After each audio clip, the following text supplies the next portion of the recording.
అమాయకుల వద్ద నుండి వివిధ లింకుల ద్వారా లక్షల రూపాయలు కాజేసిన సైబర్ నేరగాళ్లను ఉమ్మడి పాలమూరు జిల్లాలో మొట్టమొదటిసారిగా సైబర్ క్రైమ్ కేసును ఛేదించారు జడ్చర్ల పోలీసులు. పట్టుబడ్డ నిందితుల్లో ఒకరు పరారీ కాగా మరో ముగ్గురు నిందితులను రిమాండ్కు తరలించి వివరాలు వెల్లడించారు జిల్లా ఎస్పీ. మహబూబ్ నగర్ జిల్లా జడ్చర్ల రూరల్ పోలీస్ స్టేషన్లో జిల్లా ఎస్పీ జానకి మీడియా సమావేశం నిర్వహించారు.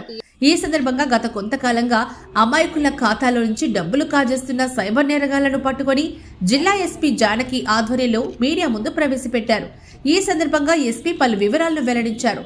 జడ్చర్ల పట్టణం బాబీ స్ట్రీట్ కాలనీకి చెందిన సునీల్ జవహర్ గత 7 నెలల క్రితం తన మొబైల్కు పలు వెబ్సైట్ల ద్వారా లింకులు రావడంతో వాటిని ఓపెన్ చేయడంతో సుమారు 36 లక్షలకు పైగా తన ఖాతా నుంచి సైబర్ నేరగాళ్లు డబ్బులు మాయించేశారు. దీంతో సదరు బాధితుడు జడ్చర్ల పోలీసులను ఆశ్రయించడంతో కేసు నమోదు చేసిన పోలీసులు సైబర్ క్రైమ్ సెక్యూరిటీ సహాయంతో దర్యాప్తు చేపట్టారు.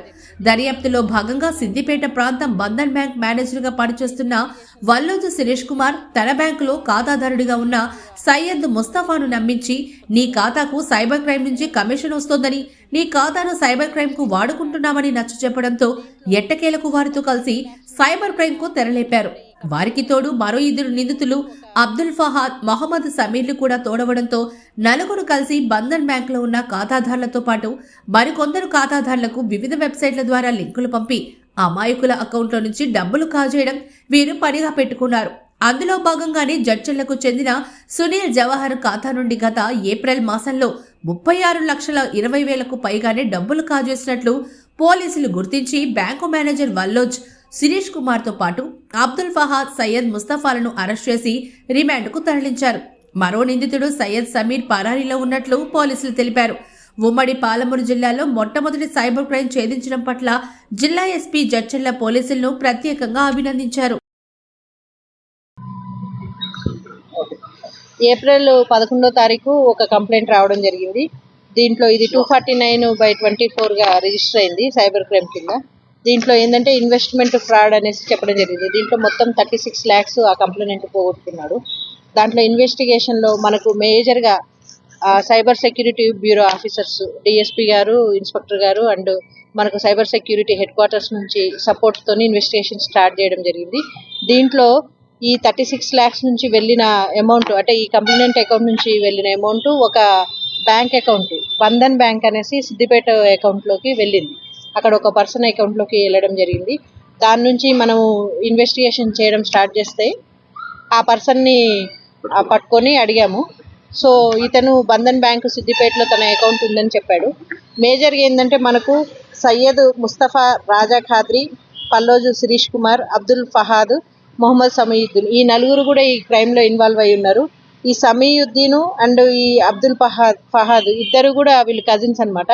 వీళ్ళు ఈ సైబర్ ఫ్రాడ్స్ కోసం ఈ అకౌంట్స్, మనకు బ్యాంక్ అకౌంట్స్ అన్ని తీసుకొని సైబర్ ఫ్రాడ్లో వాడుతూ ఉన్నారు.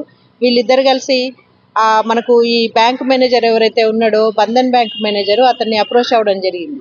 అప్రోచ్ అయినప్పుడు ఇతను సయ్యద్ ముస్తఫా, రాజా ఖాద్రి యొక్క అకౌంట్ ఉంది అనేసి అతనితో మాట్లాడి ఆ అకౌంట్ ఇట్లా సైబర్ ఫ్రాడ్కి యూజ్ చేస్తాము, నీకు కొంత అమౌంట్ ఇస్తాము, దాంట్లో పడిన అమౌంట్కి ప్రతిసారి సపోజ్ 2,000, 3,000 అట్లా ఇస్తుంటాము అనేసి అంటే అతను కూడా ఒప్పుకోవడం జరిగింది.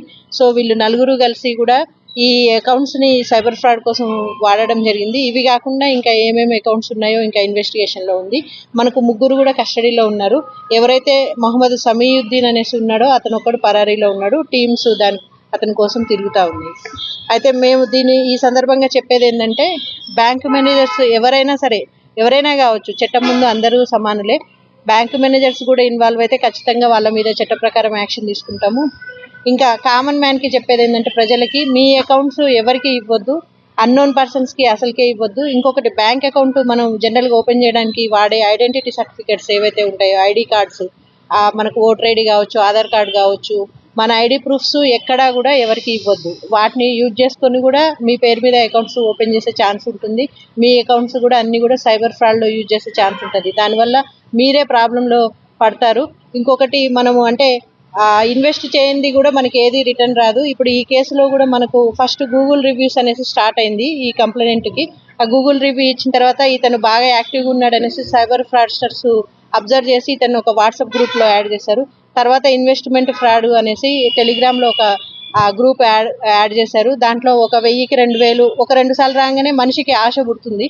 సో అట్లా పెట్టుకుంటూ పోయేసరికి మనకు 37 lakhs ఏదైతే మనం న్యాయబద్ధంగా సంపాదిస్తామో అదే మనీ అవుతుంది. ఫ్రీగా ఎట్టి పరిస్థితుల్లో ఎక్కడ కూడా మనకు ఏ ఇన్వెస్ట్మెంట్ రాదు మనం ఇన్వెస్ట్ చేయండి. సో ప్రజలందరికీ కూడా చెప్పేది ఏంటంటే ఇట్లాంటి మోసాలకి మీరు లోన్ కావద్దు. 1-2 సార్లు చెక్ చేసుకోండి. ప్రతిదీ కూడా ఈ సైబర్ ఫ్రాడ్కి సంబంధించింది మనం ఎవ్రీడే కూడా టీవీల్లో, పేపర్లలో, మా పోలీస్ స్టేషన్స్లో కూడా అన్ని పరిధుల్లో కూడా అవేర్నెస్ ప్రోగ్రామ్స్ చేస్తూ ఉన్నాము.